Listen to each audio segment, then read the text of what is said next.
signing of Kai Havertz is one of the most interesting signings of the summer, and it is just him crossing London. Why is this happening? How is this happening? And why are Chelsea so willing to let Kai Havertz go to someone who is considerably further ahead, at least in terms of recent history, in the title race than them? This is a breakdown in this video of why Kai Havertz is particularly interesting when it comes to, well, everything footballing wise right now. That's my mind map. I've laid a lot of stuff out. I'm going to break it down for you. I'm not going to ask you to subscribe yet. If you want to subscribe at the end of the video, you can do that once we've proven that we deserve your subscription. But thanks a lot for joining us on the Lawrence McKenna channel.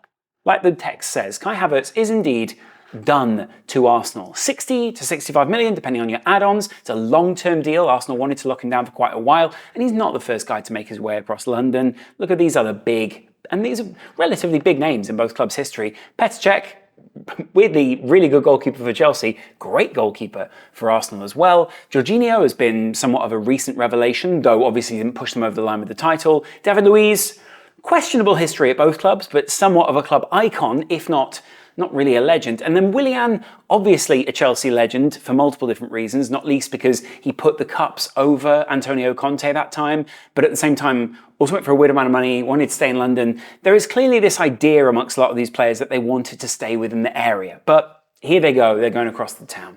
Kai Havertz is just 24. He was born on the 11th of June, 1999. Anyone else feel old yet? No, seriously. Does anyone else feel old yet? Anyway, he's 24, which puts him in a great age bracket. He's not yet into his prime. He's still vastly improving, and there's plenty of attributes to his game that there are already there to love. And under a coach who is going to give him some consistency, some fielding consistency, but also the freedom to express himself. Number 29, which is a number that he decided and got with his brother because of the days when he was building his own player in, I think it was FIFA. Kai Havertz could, have a monumentally high ceiling, especially when it comes to the fact that he is still such a young talent, was so audacious in Germany, was a player that was a clear and obvious gimme for so many Premier League clubs. And guess what? If you look at all the other people they're looking to sign this summer, Jurrien Timber, Declan Rice, what are they all? What attribute do all these guys share? They've all been captains at the previous clubs. It's about leadership within this Arsenal team. If they're going to lose Granit Xhaka, if they're going to lose some other leadership aspects, and they want to just add in general to players who are willing to take the game by the scruff of the neck, willing to get involved, get their hands dirty, get their knees a little bit muddy, then these are those kind of guys. Now, he's gone for 65 million, which I admit is a large amount of money. There's probably good value in the market for 65 million at the moment, especially when you look at what other players are signing for. Tonali signing for less for Newcastle United, an extremely promising player, probably someone who operates in a similar area, ad is ideal. And I'm kind of interested in exploring that at some point, but not in this video. We're going to talk about Kai Havertz. And of course, 65 million with a long-term deal, break down the deal over a certain amount of time, it's probably worth it for Arsenal. They're getting an incredibly adaptable player, and they're also getting someone who's German, who hasn't backed down from being in England. It would have been very easy for him to go back to continental Europe and basically go, well, test it out in the Premier League, wasn't really for me, back I come to the Bundesliga, to a Bayern Munich, where he could quite easily thrive, to a Real Madrid, who I'm pretty sure we're using him as a smokescreen for something earlier on in the season, or even just someone at a mid-level kind of Premier League sideways move, so we're talking like a Leverkusen, these kind of people, similar maybe to a Granit Xhaka. Now, there would be another reason to do that, and it's what the big question mark that a lot of people have hung over the likes of, say, someone like Kai Havertz. 7 goals, 35 games. Now, let's talk about the Chelsea identity in this time, shall we? Chelsea have had a fairly unhealthy identity during the era that Kai Havertz has been there. They've gone through a lot of change of ownership, change of managers, change of team. He was really one of the big signings and the huge upgrade that Lampard was meant to be able to leverage, or Lampard et al. After that was meant to be able to leverage, and then Thomas Tuchel was brought in. He had a fairly good window with him there. And really, when you look at it, yeah, there's been an era of underperformance at Chelsea, and therefore an underperformance in general of the players who have played there. So 7 and 35 Premier League games doesn't actually seem all that bad, especially when you look at the breakdown. 3 headed goals, 4 from the left foot, 0 from the right foot. It seems like he's a much stronger player on his left from kind of the opposite side of the box to where he attacks. And then obviously penalties one. I think, he's obviously involved in a lot of transitional play. I think there's going to be the opportunity to get involved in a lot more penalty winning and things like that. But also just in general, I think his overall box play can improve, especially under someone such as Mikel Arteta. And then when you look at his heat map, there is a lot of emphasis on this right wing, but not so much emphasis. I mean, there's been a lot of kickoffs this season for Chelsea, put it that way, but you can zoom in on it. Seriously, look. I can't actually zoom in on it, but you can. Anyway, look at this. The areas where he's trying to get onto the ball. Headed goals, easy finishes. He's trying to get onto the end of whatever is going on out here for Chelsea, but he's also trying to get heavily involved in the build-up play all across the front line here, but mainly in that kind of area when you look at his season heat map. And really what we're looking at here is not just Kai Havertz in terms of, hey, what can Kai Havertz do to fit into the side? We'll break that down in a second. We're looking at a personality which is fairly infectious, fairly likable, someone who is clearly going to integrate well into the side. He's not a geeky, goofy kind of guy, but he also isn't someone who's particularly matured into the big man that you would, kind of expect a Zinedine Zidane, someone like that to be. This is a guy who loves to operate in the half spaces. He's extremely smart at finding space, possibly a little bit kind of unusual in his demeanor. And, I don't necessarily dislike that. There are a lot of unusual players that you end up speaking to throughout your career. You don't need everyone to be an alpha male, but the attributes that he brings to the side, especially when you look at this kind of formation and the reality that he's probably going to be stepping more into the Granit Xhaka role or the Granit Xhaka area come the Odegaard area. And suddenly there's a realization as to why they're getting him. Not only that, but I'm going to ask this question. I think it's a really key question. And I mean, concentrate on this question for a second. We're getting into the territory of what is Arsenal's best 11? And that's not the negative framed question that we had before. That's a massive positive now. These guys are going to be in Champions League next season. They have to have much more squad depth, as other sides who are entering Champions League next season are also finding, with Newcastle trying to make some in-depth signings, trying to get the best out of their youth.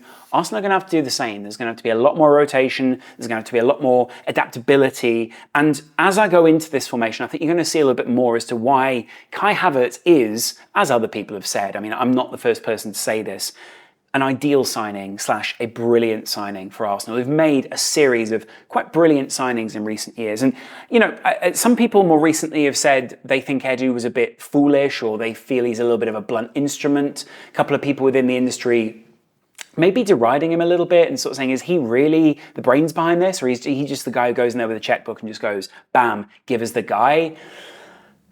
I don't have enough expertise to be able to tell you, but either way, it doesn't really seem to matter, right? They've got and are putting together a fantastic side, and I'm going to break down most of that in a second. Just before we get into this final bit, let's, when doing this analysis, just acknowledge one thing.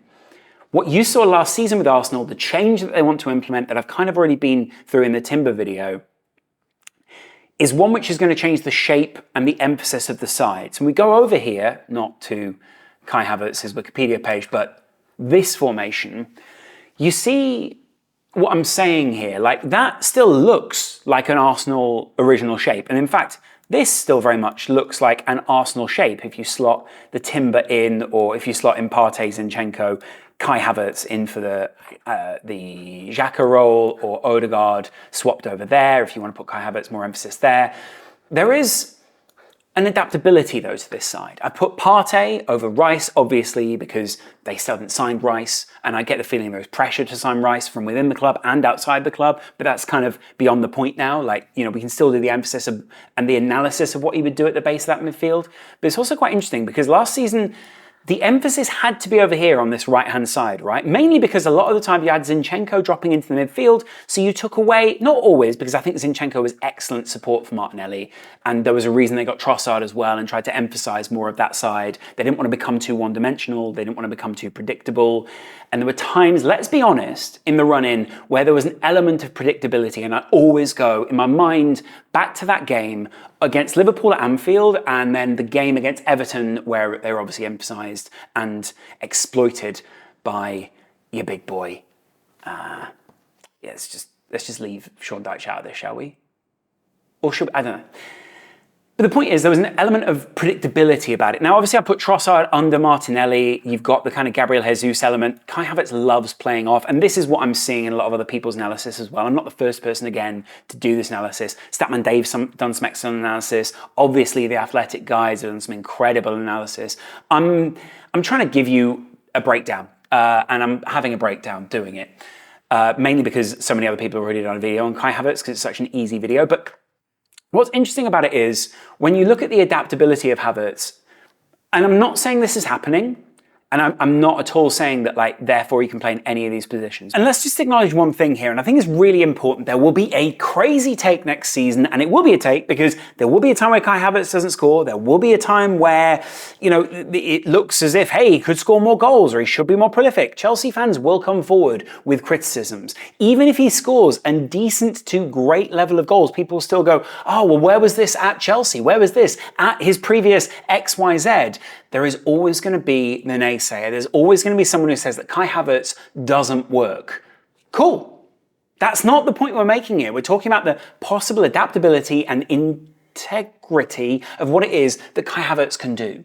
There was a need last season, in the second half of the season, not just to play this box midfield, but also, and let's just go with this for a second, to be able to control the area just ahead of that with a Zinchenko or possibly a Timber or a White, and give them a width with, you know, whatever fullback it was. Now if you go for Timber, who allegedly Arsenal are also quite sort of advanced in talks with, you can end up with a 6 up front. Or like an interchangeable 6 up front, right? And a 4, a boxy kind of 4, or a spread out kind of 4 with a little bit more space. But Saliba, and again, if you bring Rice in, you can play just Rice at the base of that midfield and overload even more in these situations, possibly put a Saliba out there. Rice is an incredible space manager, as is Timber out there as well. I'm moving these pieces around a lot. I know that this is all feeding into, by the way, where Kai Havertz goes in the end. Kai Havertz is incredibly adaptable. He could play, as I've said in my analysis, and as I've kind of been building up over the last few weeks, a few different roles. I said this in the Timber video. Likely he's going to play here as a slightly more progressive version of Granit Xhaka, because Saka, White and Odegaard are excellent, and I mean excellent. I'm just going to grab this, because I want to drop this in here, at moving the ball around. Look at Arsenal. Look at that. Like, if I zoom right in on that, these are top 5 over-represented pass clusters for each team. The way that I read that is, these are ways that the team love to move the ball around, and these are, I guess, metas of what it is that the team tries to do. For instance, look how narrow Brighton are. Look how varied Man City are and how they move you. Look how varied and testing out Liverpool are. Look how compressed Leicester are. But look how much emphasis there was on that right for Arsenal last season. Now let me take you back to that, right? If you've got Xhaka, if you've got Odegaard, who's obviously a huge creative influence there, and you've got Timber or White or even Tomiyasu out there, and you then bring in a Kai Havertz.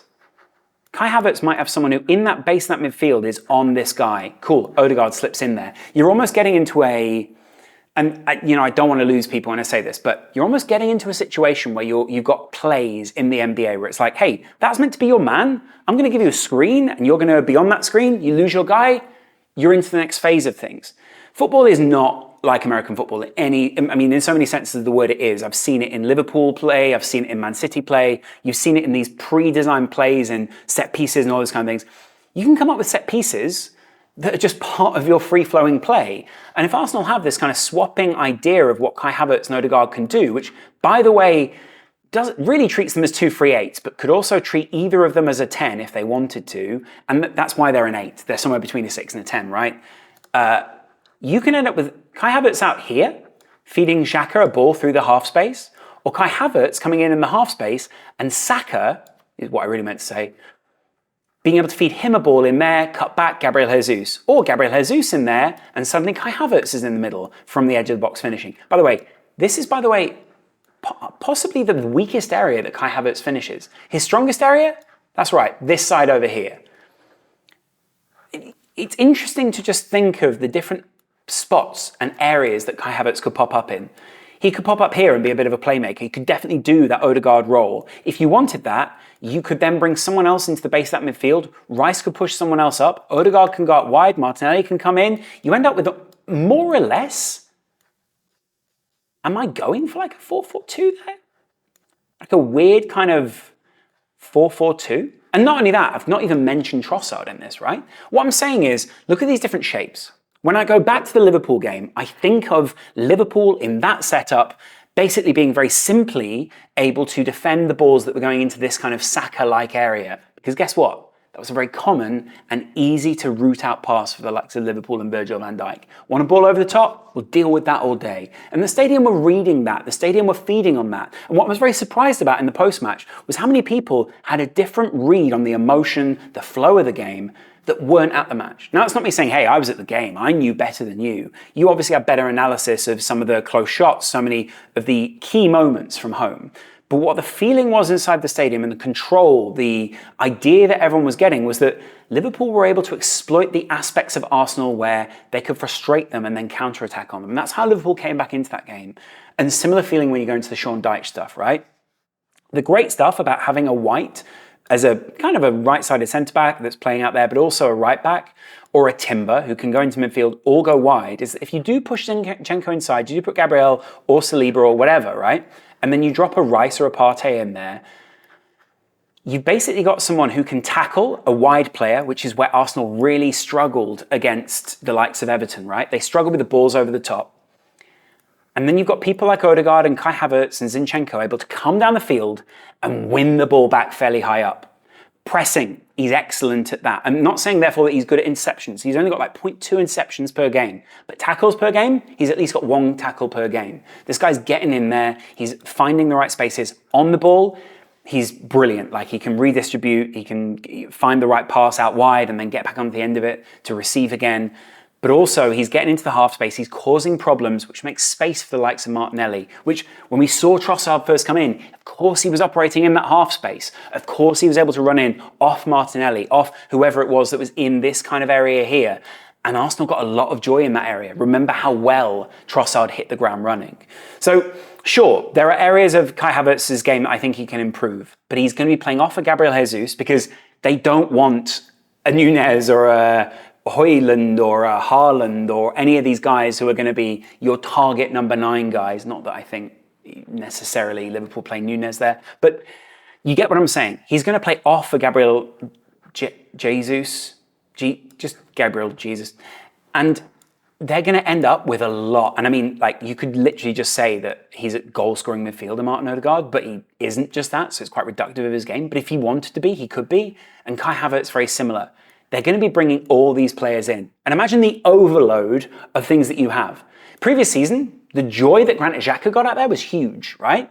Now imagine the joy that someone who's specialised in that position, who doesn't need to also always play as deep because he's got someone immediately behind him in Zinchenko, and also can exploit, knows when to drop deep, knows when to come for the ball.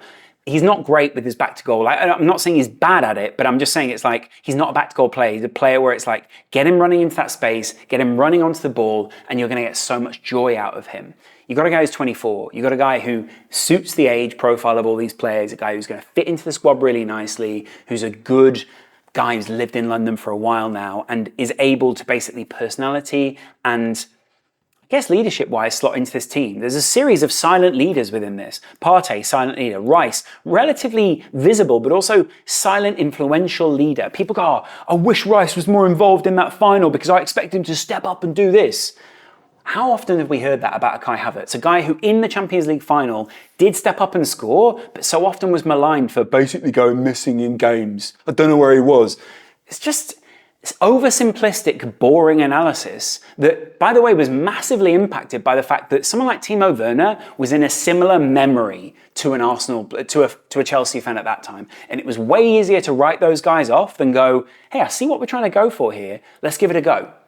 Look at Timo Werner now. Look at the joy that guy gets, A, in the Champions League, but B, also in his domestic league as well. There's a real overlooking of so much talent where, because they just get pulled and siloed into the Germans that arrived or whatever it was. Kai Havertz kind of suffered from that at the time. And to an extent, I don't think the management and the managers that he had really helped that, because if you've got someone like a Frank Lampard, by the way, someone who's given investment and was given a great squad at the beginning of that season, people like Andy Brassel predicting that Chelsea could get to the Champions League final. and that Kai Havertz was one of the finishing pieces in that, was one of the exciting players, then when Tuchel then comes in and does it and wins himself a lot more time, people then go, oh, well, of course Kai Havertz performs well. It's a German with a German. They overlook the other work in between that, and I'd imagine that Arsenal are very cognizant of that. They are not prone to this kind of emotional bias that then buys you a player. It's much more about how's this guy going to fit the overall system, fit the overall squad, and what is it we're going to try and achieve with this guy. I hope that I've given some level of insight there. I hope you've enjoyed the chat. I'd love to know who else you think Arsenal are going to try and buy. There's 3 big names there in a spine, basically. Arsenal are giving themselves a massive spine for the next few years. They've already got Jesus. They've already got Zinchenko. They've already got Saliba, who obviously they've re-upped. They've already got Gabriel, who they've re-upped. I've not even touched Ramsdale, who will love an outball to the likes of a Kai Havertz. Really should have put Ramsdale in there as well, because that seems a little bit unfair. I love Ramsdale. God, I wish I could interview an Arsenal player. Do you know what I mean? Anyway, go and see Timsy for that. The point is, Kai Havertz right there. Fantastic signing for Arsenal and someone who will change things. This midfield meta this season is going to change somewhat. You see the need to change the shape in midfield. Newcastle are doing it. Liverpool are trying to do it. Man City are definitely going to do it, considering the players they're letting go and bringing in. And Arsenal are also doing it. Chelsea are clearly going to have to do it, and they're going to have to do it quickly under Pochettino to get some form of control in games.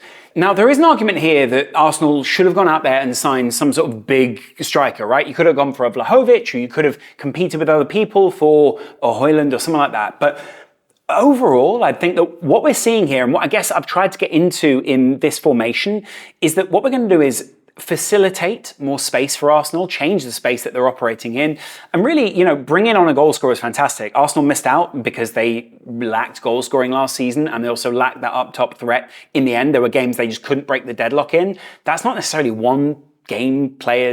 not necessarily one player's fault. They had a lot of goal scorers in there, and they've spread the goals around, which is fantastic for them.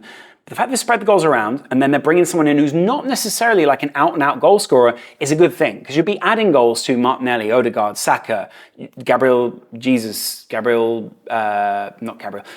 Xhaka obviously gone, so he's taken his role, Eddie Nketiah.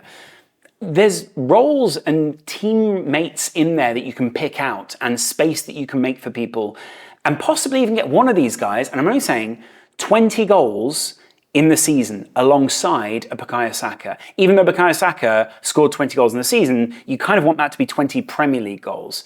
And look at what it was that pushed City over the line. I mean, there was obviously the control from Gundogan, a progressive 8, arguably, someone who could also score goals, and someone who could facilitate goals in Haaland. And I think there's an interesting parallel there into what they're trying to achieve in this next iteration of the midfield shape that seems to be coming into the Premier League. Teams who are more on the front foot, signing much more players like your Kai Havertz and your Tonali. I know Tonali and Kai Havertz don't profile particularly similarly, but there's an 8 type quality and a need for the control of that kind of area that they definitely provide. All right? It's going to be interesting to see what you guys think of this. I'd be really interested to see what your overall conclusion is on Kai Havertz, whether you think he's a good signing or not, whether you think Arsenal have overspent or underspent or will be justified in their spending on him. I think some of the insights, some of the things that people have offered has not been very generous to Kai Havertz or to Arsenal.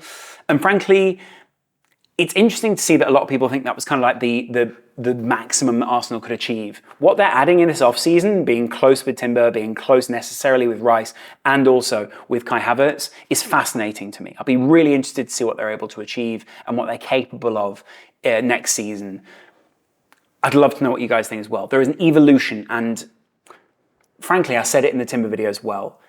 If you want to progress as a side, there has to be an element of, right, we need to upgrade these areas with not an emotionlessness. It's like, thank you for what you've done, but it's time to move on, and we have to move on. Xhaka is allowing that for Arsenal. They need to be able to do that with the likes of probably Partey, frankly, if they want to move and upgrade to someone like Rice, who could also play alongside of Thomas Partey. I'm not an idiot. You could move an Odegaard out, you could rotate him out completely and put Rice and Partey next to each other. And then Kai Havertz ahead of that, or Zinchenko dropping in. There's plenty of other roles in there for these guys. People just seem to think of Zinchenko as this unadaptable drop into the midfield area. It's not the way he played. And the same for Timber as well. Look at that. This really is giving Arsenal such an adaptability that I think is going to be so key next season. Not only to keeping people fitness-wise, healthy, but also just keeping people happy and keeping people progressing and keeping the team moving forward. And the key to this, unpredictable adaptability. It's what Arsenal are. It's what, so far in his career, at least Mikel Arteta has presented as. And even though he doesn't have a trophy in terms of the big one, he's got one, obviously, he doesn't have a trophy which people want to validate him with, this side is so incredibly exciting. And I think we're going to make some generational memories with this Arsenal team, I think, in the Premier League. So I look forward to seeing what you guys think. I'll finish on this. I think some people want to see a bit more leadership. You're signing Timber, you're signing Rice, you're signing Kai Havertz. People forgot what Kai Havertz did in Germany as a captain of 21.